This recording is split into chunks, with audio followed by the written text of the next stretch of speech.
I'm in one of the most beautiful cultural and historical cities of the world.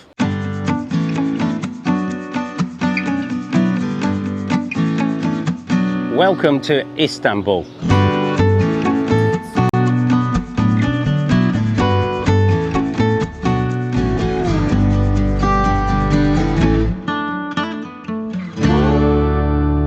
So we're in Istanbul, one of the greatest historical and cultural cities in the world.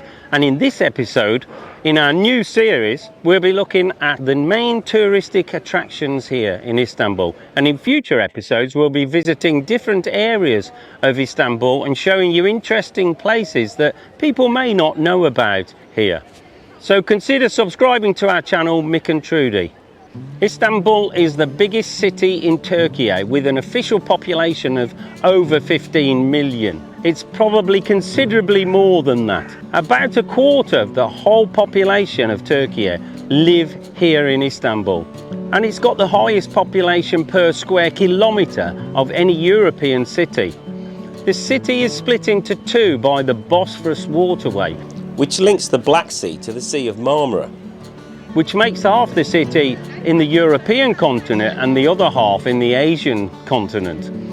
Originally called Byzantium in the 7th century BC by the first Greek settlers, it became Constantinople in 330 AD when the Roman Emperor Constantine named it after himself. It was known as Constantinople until 1930 when Ataturk changed the name to Istanbul. It has been the most important city for trade on the Silk Road and still is today. Many historical buildings still survive here and it's now the most visited city in the world. Many of the ancient ruins are in the district of Sultanahmet, which includes Hagia Sophia, the Blue Mosque and also Topkapi Palace. So let's start off by looking at one of the most popular places, and that's Hagia Sophia. Merhabalar. Müzik kart geçerli mi? Değil.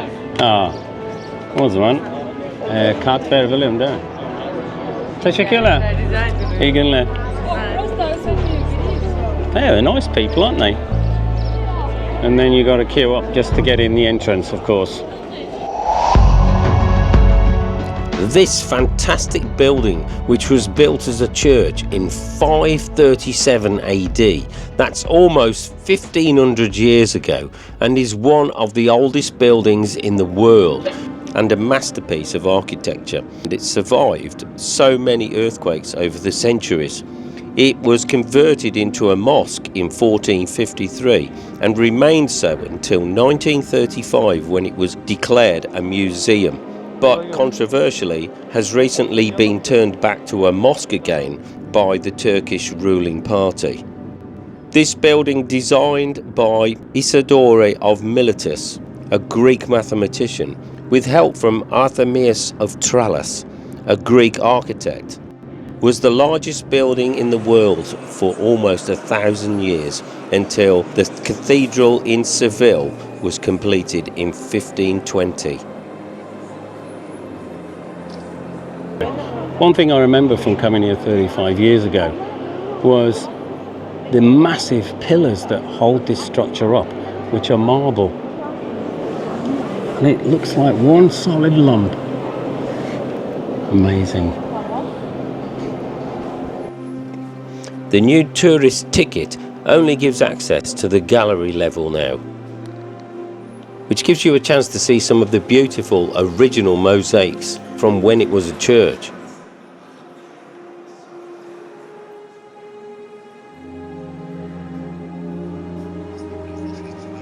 The lower floor is still free, but only to Muslims and Turkish citizens for prayer. Because it's carpeted now, you don't see the original marble flooring. They've just left one section where you can look at what the original floor looks like underneath the carpet. And at the back of Hagia Sophia, you even get a chance to dress up as a sultan. Of course, there's a charge for that. Hey, tamam, kolay gelsin. Teşekkür ederim. Size de bak abone olacağım sana. İyi, sağ ol. Teşekkürler. There's not many cafes around this area, and the ones that are here are extortionately expensive.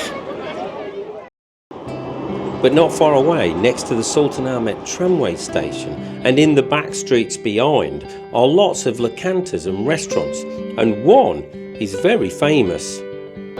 Over 30 years ago, this place, the pudding shop, was the most popular place for tourists to come, and a lot of Turks used to come here to learn their English. And they've got some really good food here, and it's not that expensive.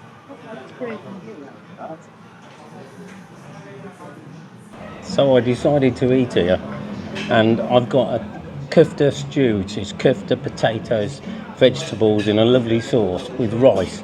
It's cost about £10. Beautiful.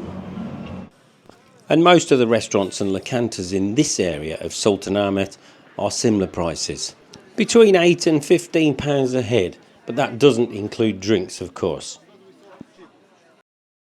So now we're going to go and have a look at one of the treasures of Turkey. It's not as easy to get in these places as it used to be. If you've got Turkish citizenship, but without a museum card, you pay 250 lira. But if you're just paying as a foreigner, it's 1,500 lira. There's a lot of things to see in the palace, and it takes a couple of hours to wander around it. Topkapi Palace was the royal residence of the Ottoman sultans, which was completed in 1465.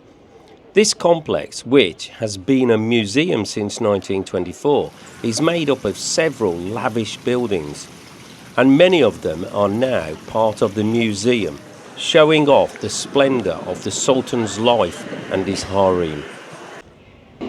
It's strange actually, because everyone thinks that the Sultan had the pick of his women from his harem anytime he liked. But it wasn't like that at all, apparently.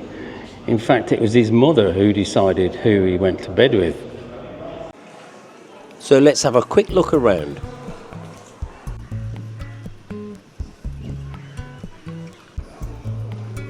The first hall, which is 2 floors, is the Sultan's fine clothing and regalia.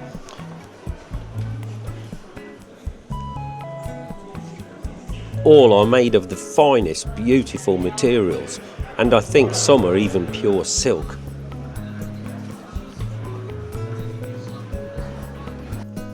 The living quarters have the finest decor and are as beautiful as any royal house anywhere in Europe of the time.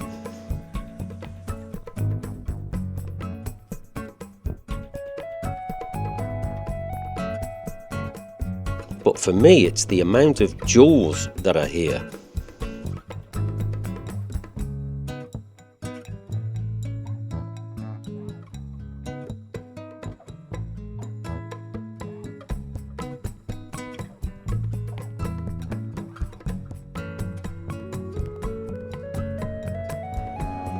And many are famous pieces like the Topkapi dagger, the spoonmaker's diamond, which is 86 carats, and strangely the golden arm of St. Paul. All of these pieces are priceless, of course. I'm not sure how this compares to the crown jewels in the UK, but it's probably the most impressive jewellery collection I've ever seen. They've even got a lovely little shop where you can buy the jewellery, the replicas of the original jewellery in the museum. The gardens are lovely too, and extremely well kept.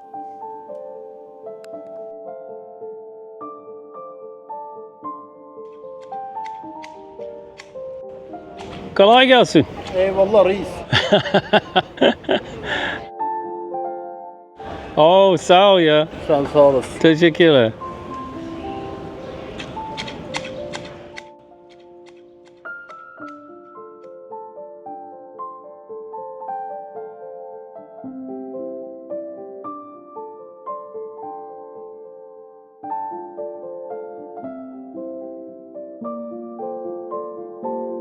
And it's a great place to get some shots of the Golden Horn, because there's a fantastic view of the Golden Horn and Galata Bridge from here.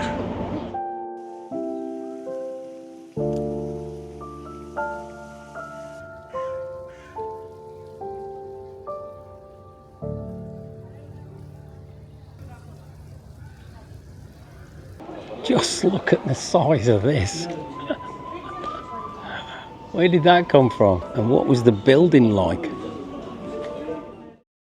It's a lot of queuing and a lot of walking about, and it'll take you a few hours to see everything here. But it's probably one of the best museums I've ever seen. So another fantastic place, which is visited by thousands of people every year, is this one. Just a short walk away from Hagia Sophia and Topkapi Palace is the Blue Mosque. This mosque, which was completed in 1617, that's over 400 years ago, was built by the Sultanahmet I. It's believed to have been built to challenge Hagia Sophia, and the building itself has many similarities in its design.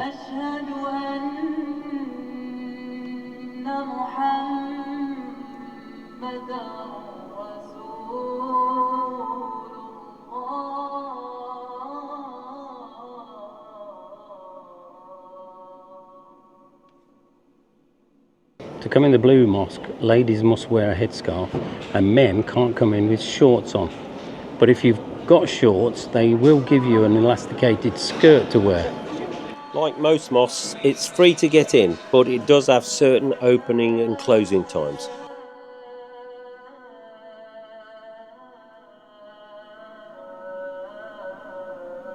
In and around the Sultanahmet Square, there are several other interesting and historical things to see, including the German fountain with its gold mosaic ceiling, the Hagia Sophia History Museum, which is an interesting building on its own, the Turbe of Sultanahmet, or what we would call a tomb, which includes 36 burials from the family of the Ottoman dynasty, with its fantastic tiled walls and ceiling. I know what it's like wallpapering to get the pattern right, so how they got all these tiles to make such a fantastic pattern, I'll never know. And there's also a couple of obelisks and the Serpent's Column, which is made of bronze. How they made that in the 4th century AD, I really don't know. And in this area of Sultanahmet, there is the most amazing old water cistern. This is the popular Basilica cistern. Recently renovated with a modern twist, it is actually lovely to see. But as you can see, the entry queue is often very long.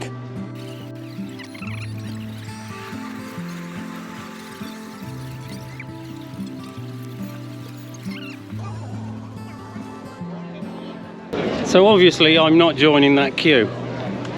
But there are plenty of other cisterns in Istanbul, and this is one of them. This is the Theodotos cistern, which doesn't have any water in. And as you can see, there's no one else here. This is called the Bin Direct cistern in Turkish, which means 1001 columns. And this is really beautiful, to be able to just walk in peace and quiet in such a beautiful ancient ruin. And as a tourist, this is only 300 lira to get in, and if you have Turkish citizenship or a residency card, it's only 50 lira. And there's one more little known cistern as well. This one's unusual because it's got a psychedelic light show in it. I'm not sure if it was really my cup of tea.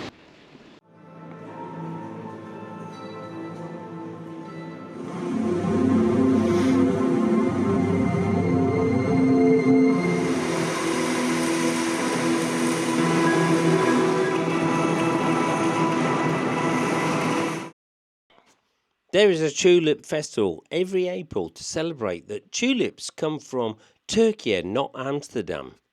There's lots of places in Istanbul that do the tulip festival in different parks all over. But this is Gülhane Park, which is not far from Hagia Sophia. So even though it's a bit late in the season, you can still see some tulips even towards the end of April. So what about hotels? Well, there are thousands of hotels in Istanbul, from 5-star luxury hotels to budget hostels. And we stayed in a budget hotel, that's this one, the Armar Hotel, which is only £28 a night. And it's got all the facilities that you would need. It's got a comfy bed, a kettle and a fridge, and it had a really good shower too. There's no facilities in the hotel and they don't serve breakfast, but it has got a lift to all the rooms. And this is in a back street not far from the Beyazıt tramway station, which is actually really close to Sultanahmet. In fact, you can walk it from here to the Blue Mosque. This area of Istanbul is renowned for the shoemakers, and some of them are still doing shoemaking in the old way, not using huge modern machinery. So it's a really specialised thing that they're doing here. And they're also making bags, and there's lots of leather and the smell of glue everywhere, which is quite unusual. I'm sure a lot of the people are high, the ones who are working with the glue. But it's a really interesting place and really fabulous little working area. Bunlar ayakkabı iç kalıbı. Tamam. Her ayakkabıya göre ayrı kalıp yapılır. Anladım. Çok iyi. Yani ben sana göstereyim. Kalıp bu sayıya buna giydiriliyor. Ondan sonra buna yapıştırılıyor. Ama güzel bir yapıştırıcı kullanıyorsunuz herhalde. Yani sadece bundan değil, kösele yapılır mesela. O da kalıpsız olmaz. Ayağındaki de kalıplı olur yani. Anladım. Anlaşıldı mı? Çok iyi ya. Bu işi Türkiye'de küçük çapta yapıyorum. En ufak, yani mikro. Ama bu işi yapan büyük fabrikalar da var. Artık CNC makineleri var. Tabii. 3D tarayıcıları var. Tamam. Kolay gelsin o zaman. Estağfurullah, hayırlı günler. Teşekkür ederim, memnun oldum. Ben de. Çok iyi bir insansınız belli yani. Sağ ol. And there are some nice hotels in this area which all come under the Fatih region. And only 50 metres away from the place we stayed is the Ashwa 5-star hotel. Standart odanın fiyatlar öğrenebilir miyim? 300 Euro'dan başlıyor fiyatlarımız. Kahvaltısız ve kahvaltılı olarak ayrılıyor. Tamam. Bir de Sultan Suite de var burada. Sultan Suite en üst katta ne kadar panoramik manzaralı bir suite'imiz. Evet. 2600 Euro fiyatı var gecelik. Öyle mi? Tamam. Ona bakabilir miyim? Tabii ki bakabilirsiniz. Tamam. That's about £2,000 by the way. We couldn't look at a standard room because they were all full, but we did get to see the Sultan's suite. For those who can afford it, it's certainly a bit of luxury, including a jacuzzi, a sauna, and of course gold taps.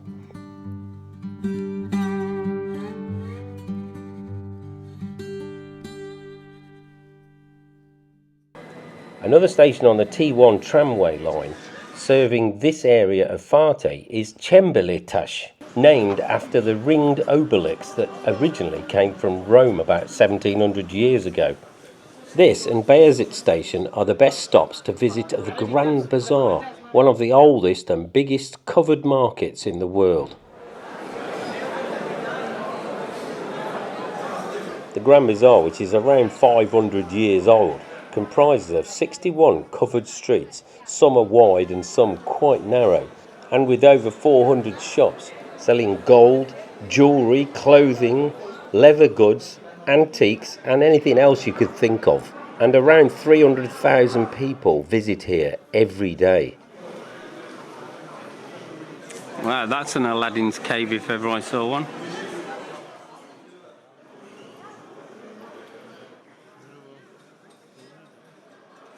It's worth noting that the Grand Bazaar closes at 7 o'clock every evening and it's not open on a Sunday. But outside are some lovely restaurants and locantas, and my favourite locanta was right next to the Beyazıt tramway station.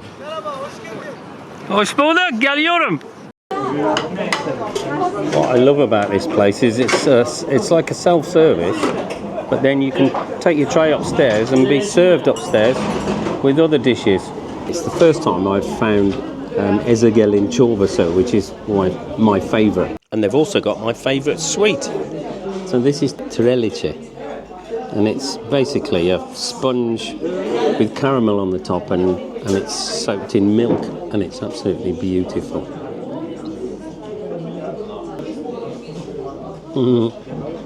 This restaurant's a great find and I shall be coming here again.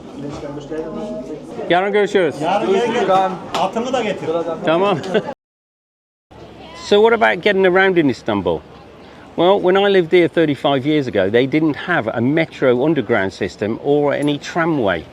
With the exception of the tunnel, which has been in continuous operation since 1875. This is both the first underground funicular system and the second oldest underground railway in the world, after the London Underground, which opened in 1863. It remained the only underground in Istanbul until 1989. Now there is an elaborate network of tramways and metro covering most of Istanbul. And it can get really busy at peak times.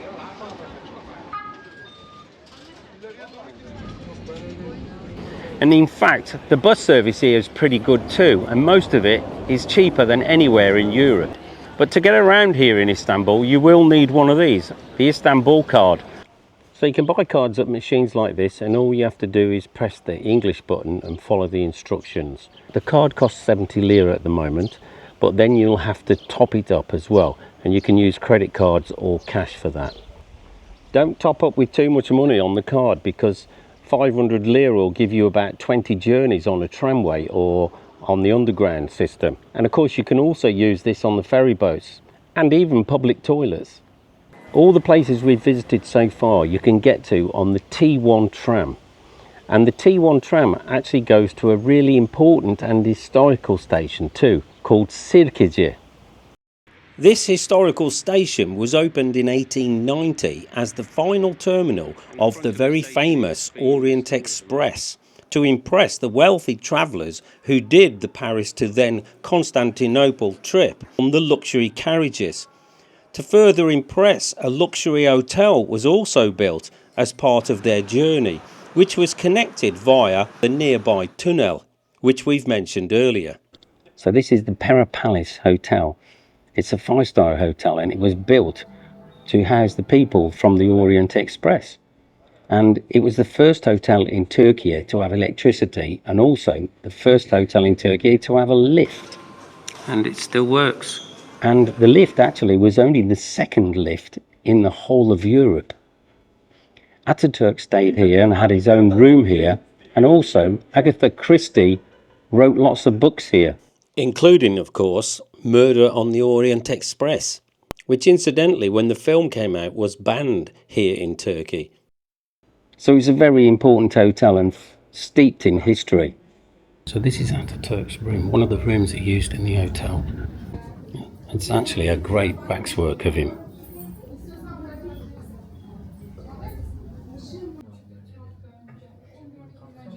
And this is, he have an adopted daughter, Ülkü.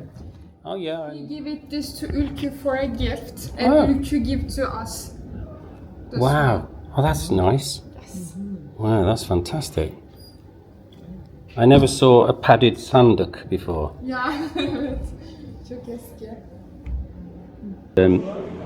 His room is now a museum, and they open it twice a day, early in the morning from 9 till 10 and from 3 till 4. And Agatha Christie's room, which is room number 411, is still rented out to people, so you could actually stay in Agatha Christie's room. I'm not quite sure what they charge for that. Ataturk and Agatha Christie probably stayed here because it was a great meeting place for people. And when you see the interior of the bar, you can understand why. It was also one of the first hotels to have hot water. And I can't believe it, but a sirloin steak is only £16 in such a beautiful place. You pay more than that in Fethiye.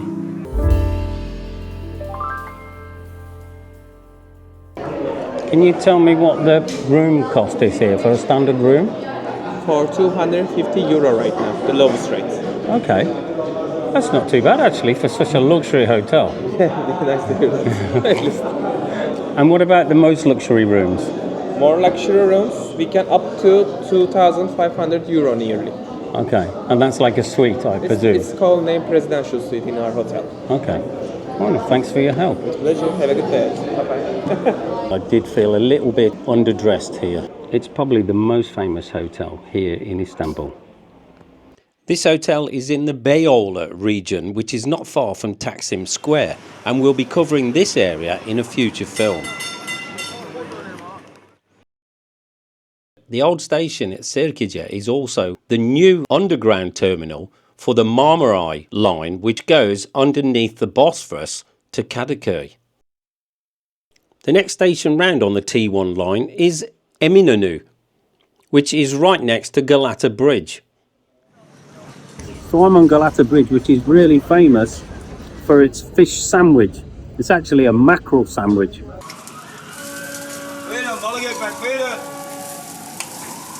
little bit more expensive than they used to be. 150 lira now. But where else could you get a fish sandwich for that? 150 lira is about £3.50, I think, isn't it? Oh, and of course you've got to have a cup of Turkish tea to wash it down with. And the atmosphere on this little bridge is great, always has been. Some of the restaurants on the bridge are quite exclusive, with exclusive menus.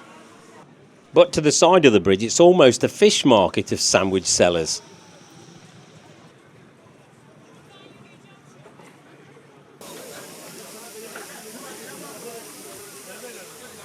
"35 years ago, they were selling fish sandwiches out of rowing boats, and now they're keeping up the tradition, but on a much bigger scale. Incidentally, the price here is about the same as it is in the restaurant, 150 lira.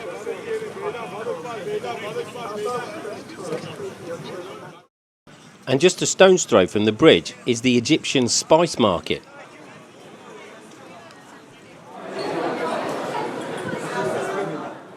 Of course, they're not just selling spices. There's a lot of gold shops, and one even selling gold bars.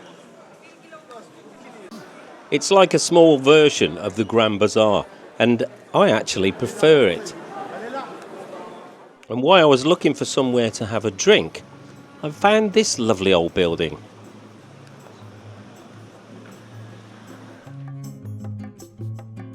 Little did I know that this was the Crompton Design Hotel, which had great food, great reviews, good music, and a fabulous roof restaurant.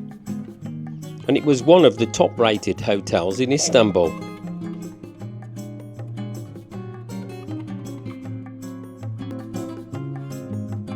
And there's a great choice of restaurants all around this area. Everywhere you go in Istanbul, you'll find something new.